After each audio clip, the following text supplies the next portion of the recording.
नमस्कार दोस्तों, स्वागत है आपका वापस से मेरे YouTube चैनल में। और आप देखना शुरू कर चुके हैं मेरे यानी वर्षित सोनी के साथ। ये जो महीना आ रहा है, ये जो दिवस आ रहा है, ये जो आदि शक्ति माँ जगदम्बा के 9 दिनों नवरात्रि, हमेशा जिसके घर में शक्ति का वास हो जाएगा, जिससे समस्त मानव कल्याण का एक चेतना प्रवाहित होगी, उसमें सबसे प्रासंगिक और सबसे महनीय चरित्र है भगवान श्री राम का। वही राम जो नवरात्र के बाद, दशहरे के बाद एक ऐसी अच्छाई पर, बुराई पर अच्छाई की विजय की पताका फहराएंगे कि आने वाले युगों युगों तक हर व्यक्ति राम के साथ रहेगा, राममय हो जाएगा। तो कौन है राम? और आपको थंबनेल से आइडिया लग गया होगा कि क्या है रामायण। तो इसी विषय में हम बात करेंगे कि 293 तरह की रामायण है इस धरती पर, इस पृथ्वी पर। स्वयं महाकवि तुलसीदास, गोस्वामी तुलसीदास, जिनकी रामायण सर्व स्वीकार्य है, उन्होंने 74 ग्रंथों का अध्ययन करके रामायण लिखी। और क्या विराट अध्ययन, क्या मक्खन निकाल के दिया है। आचार्य सीताराम चतुर्वेदी, जिन्होंने मानस की टीका लिखी है, उन्होंने लिखा है कि नाना पुराण निगमागम संवदम यद्य रामचरितम क्वचिदन्योपि, कि विभिन्न प्रकार के पुराणों का अध्ययन करके ये लिखा गया है। इसमें भी क्वचिदन्योपि, अभी भी कुछ बाकी है लिखना, अभी भी कुछ लिखा जा सकता है। ये संशोधन को स्वीकार करने की पराकाष्ठा है। आप समझिए कि अगर एक रामायण से हम एक चरित्र लें और एक चरित्र का एक अच्छा भाव लें, तो 293 चरित्र तो हमारे सामने ऐसे तैयार हैं, एक व्यक्ति में समाहित होंगे। इसीलिए रामायण प्रासंगिक है। तो राम सबसे पहले आते हैं साधक के रूप में। मैं आपसे एक बात बोल रहा हूं कि पूरा जीवन जो है राम का, वो साधना से भरा रहा। वे कहां रहे? अयोध्या में नहीं रहे, जंगल में रहे। जिन्होंने साधना में सुख खोजा, साधन में नहीं। एक और तरीके से इस बात को कहा जा सकता है कि राम ने साध्य में खोजा सुख को, साधन में नहीं खोजा। और मुझे माफ करेंगे अगर ये मिथिला के लोग देख रहे हैं, माता सीता जब तक राम, भगवान राम के पास थी, तो उन्हें सोने का हिरन चाहिए था। और जब सोने की लंका मिल गई तो प्रभु श्री राम जप रही थी। परंतु राम स्वयं को एक साधक के रूप में मानते हैं। उनकी परंपरा रघु, अज, दिलीप, पुरवा, नहुष, ययाति, दशरथ, राम, ये तो परंपरा है। इस व्यक्ति ने क्या लिया? वलकल पहना, कुटीर बनाया और उसी आविर्भाव के साथ साधना करने जंगल को चला गया, वन को चला गया। अमन अक्षर एक बहुत बड़े गीतकार हैं, उनका राम गीत बहुत फेमस है। उसके मुझे तो बंद याद आते हैं कि कामनाएं छोड़ पुण्य काम की तलाश में, कामनाएं छोड़ पुण्य काम की तलाश में, तीर्थ खुद भटक रहे थे धाम की तलाश में। हम कहा जाते तीर्थ करने, चित्रकूट, तीर्थ खुद भटक रहे थे धाम की तलाश में। तो पहला चरित्र, सबसे पहला मनोभाव, सबसे पहला अंगीकृत रस अगर किसी ने दिया राम ने, तो वो क्या दिया? साधक के रूप में। मेरी जितनी समझ है, मुझसे बहुत बड़े बड़े विद्वान लोग यहाँ मौजूद हैं। दूसरा है त्याग के रूप में राम। देखिए, त्याग के रूप में राम को अगर हम देखें तो महर्षि वेदव्यास ने महाभारत में एक जगह कहा है, त्यजेत एकम कुलस्यार्थ। अगर कुल के हित के लिए, अगर कुल के उद्धार के लिए किसी एक व्यक्ति को, मतलब व्यक्तिगत सुख का त्याग करना पड़े तो करना चाहिए। तो राम हालांकि द्वापर से पहले है, लेकिन आप देखिए कि संपूर्ण सुख, संपूर्ण वैभव उन्होंने स्वयं के लिए त्याग कर दिया, अपने कुल के लिए स्वयं का त्याग कर दिया। और राम की शक्ति पूजा, इसी वीडियो के सेकंड या थर्ड पार्ट में हम निराला द्वारा रचित राम की शक्ति पूजा का अंश देखेंगे। उसमें हुआ क्या है? उसमें हुआ ये कि जब नवरात्र के पहले, नवरात्र शुरू कहां से हुई? हुआ ये कि एक दिन रावण जब युद्ध भूमि में आया तो वो ऐसे लड़ रहा था कि जैसे चंडी ने रूप धारण कर लिया हो, मतलब हाहाकार मचा दिया। तो सबने देखा कि रावण युद्ध नहीं कर रहा है, इसको देवी जो है अपनी गोद में बिठा के युद्ध करा रही है, देवी युद्ध कर रही है। तो इस तरह से जीतना तो नामुमकिन था। तो फिर जामवंत जी ने, विभीषण ने बताया कि रावण नहीं लड़ रहा है, आदि शक्ति माँ जगदम्बा उसको स्वयं लड़ा रही है। अब आप देखिए कि राम ने कहा कि लाओ हम भी पूजा करेंगे, देवी को प्रसन्न करेंगे। तो 108 कमल चढ़ाने थे देवी के लिए। 107 कमल जब चढ़ गए तो देवी ने राम के त्याग की परीक्षा लेना चाहिए। तो उन्होंने क्या किया कि चुपके से आई और उन्होंने एक कमल गायब कर लिया। अब भगवान राम तो ध्यान मुद्रा में है, वो तो इस देवी के प्रति एकदम आसक्त मुद्रा में है। वो आंख बंद करके कमल ढूंढ रहे हैं कि मिले तब तो चढ़ाऊं, और हुआ क्या, देवी ने तो गायब कर लिया। हनुमान जी ये चीज देख रहे थे, उन्होंने क्या किया, वो पहुंच गए। हनुमान जो है ना 17 साल के प्रेमी की तरह है, वे आकाश में पहुंच गए और बोले कि आज जो है ना ये महापाश ही खा जाऊंगा। मतलब बचपन में एक बार गुस्सा हुआ तो सूरज खा गया, महापाश खा जाऊंगा, जहां देवता निवास करते हैं, ना रहेंगे ना राम को परेशानी होगी। ये हनुमान जी के बारे में, इस पे भी हम आएंगे। तो हनुमान जी ऐसा करने लगे, तब तक तो उन्हें रोका गया। फिर राम जी को याद आया कि बचपन में उनकी माँ कौशल्या, उनकी माँ कैकेयी उनको राजीव नयन बुलाती थी, कमल नयन बुलाती थी, इसकी आंख कमल के जैसी हो। राम ने कुछ नहीं सोचा, अपना तीर उठाया और अपनी आंख के करीब निकालने के ले गए। इतने में आदि शक्ति प्रकट हुई और उन्होंने वो हाथ से रोका और उनकी साधना सिद्ध हुई, जिसके बाद नवरात्र के बाद ये दशहरा मनाया जाएगा। आज से उसका पहला दिन है। तो आप ये समझिए कि राम त्याग के लिए इस स्तर तक जा सकते हैं कि स्वयं का नाश तो छोड़िए, स्वयं के अंगीकृत का अगर दान करना हो तो हम उसके लिए भी तैयार हैं। और दूसरी बात आपको बता रहा हूं कि दशरथ जब राम को बोलते हैं कि मत जाओ, तो संबोधन क्या आता है कि रघुवंश के साहसी एवं गौरवशाली इतिहास पर, रघुवंश के साहसी एवं गौरवशाली इतिहास पर राम कलंक नहीं लगने देगा। त्यजेत एकः कुलस्यार्थ कारणम, मतलब कुल के लिए अगर किसी एक का त्याग करना पड़े।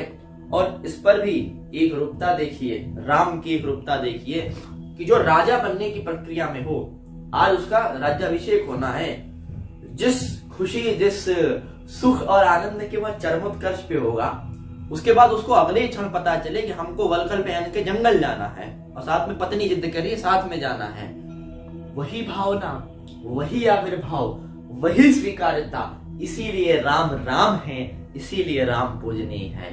और मुझे एक श्लोक याद आ गया कि उदेति सविता एवास्तमेति च ताम्रस्तम संपत्तौ च विपत्तौ च महताम एक रूपता।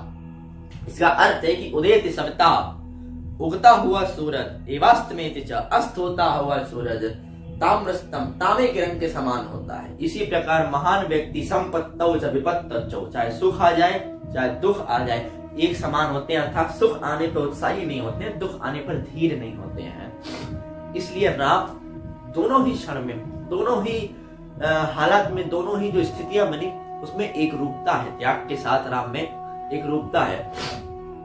इसीलिए दशरथ ने राम को जिद्दी नहीं कहा है। अगर आप पूरी रामायण उठा के देखिए, पिता मना कर रहा है, बहुत इंसिस्ट कर रहे हैं, प्रजा मना कर रही है, लेकिन चाहते तो न जाते। इसके बावजूद दशरथ ने राम को एक बार भी जिद्दी नहीं कहा है, दृढ़ संकल्पी का संबोधन दिया है। क्यों? क्योंकि कुल की जाना तो ठीक बात है, आप सही बात बोल रहे हैं, मगर तरीके से बोलनी चाहिए। वसीम बरेलवी का एक शेर है कि कौन सी बात किस तरह से कही जाती है, ये तरीका मालूम हो तो हर बात सुनी जाती है। तो राम जिद्दी नहीं है, दृढ़ संकल्पी है। ये एक मैसेज है उन पेरेंट्स को। हालांकि मैं भी बना नहीं हूं, मैं इस लायक नहीं हूं, मगर एक मैंने जितने रामायण को अपने हिसाब से देखा, ये मैसेज है कि अगर आपके उसमें बच्चे में कोई संकल्प है और जिद है, उसकी डोर बड़ी पतली होती है, इसको पहचानिए। दृढ़ संकल्पी होने और जिद्दी होने में बड़ा फर्क है।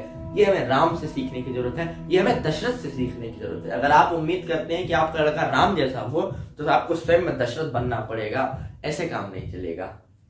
दूसरा काम है मर्यादाओं का सम्मान। देखिए, किसी भी देश की अखंडता और प्रभुसत्ता के साथ छेड़छाड़ हम अब नहीं करते, मगर ये राम त्रेता युग में उन्होंने यह काम किया। उन्होंने सुग्रीव को, बाली को मारा, सुग्रीव को बचाया।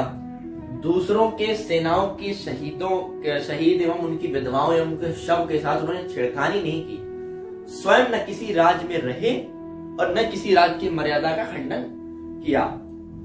इसका मतलब ये नहीं किया उन्होंने कि चलो अब हमने जीत लिया, हम रौंद दें, ये काम उन्होंने नहीं किया।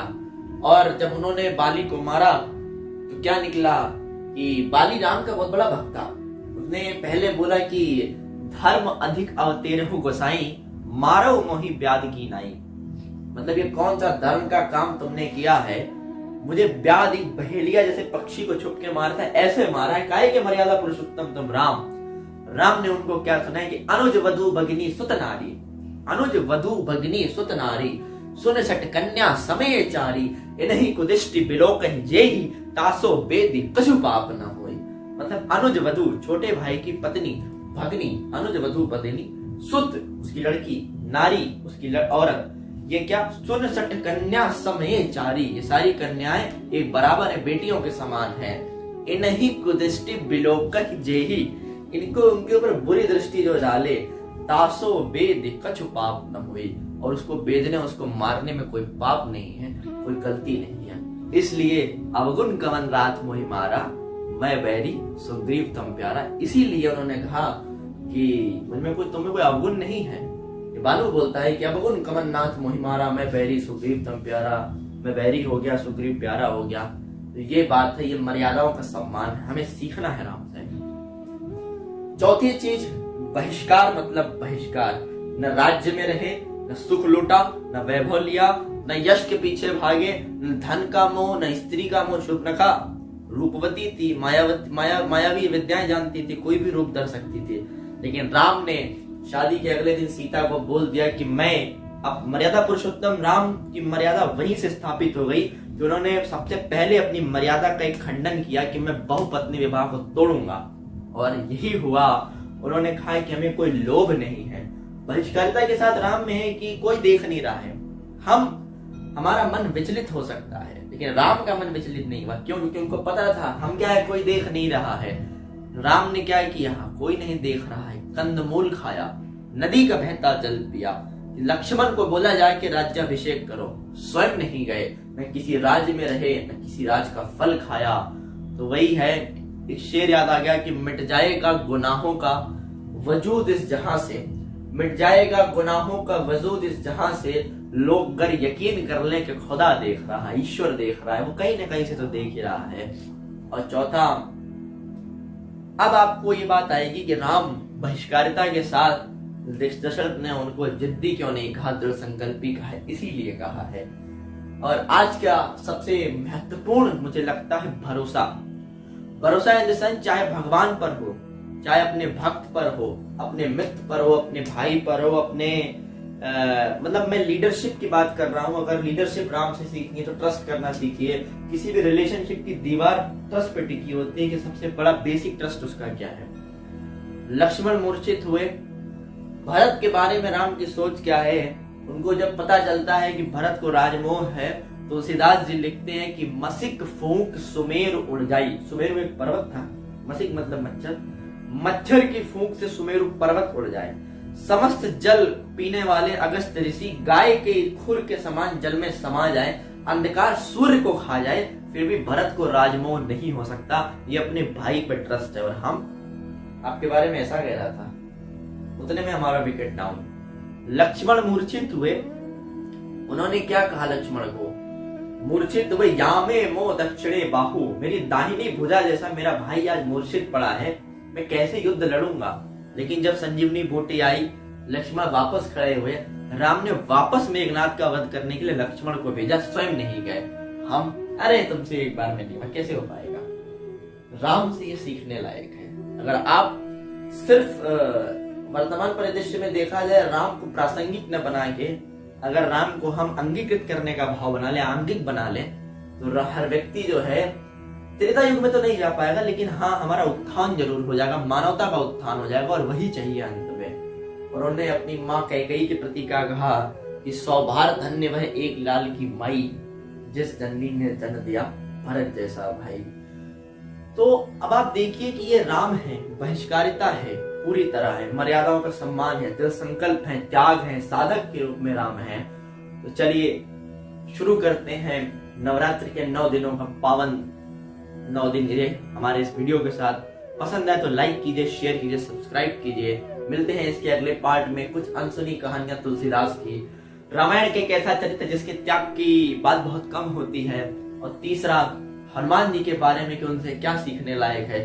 तो चलिए मिलते हैं अगले भाग में, तब तक के लिए ख्याल रखिए, आदि शक्ति का आशीर्वाद बना रहे। जय श्री राम, धन्यवाद।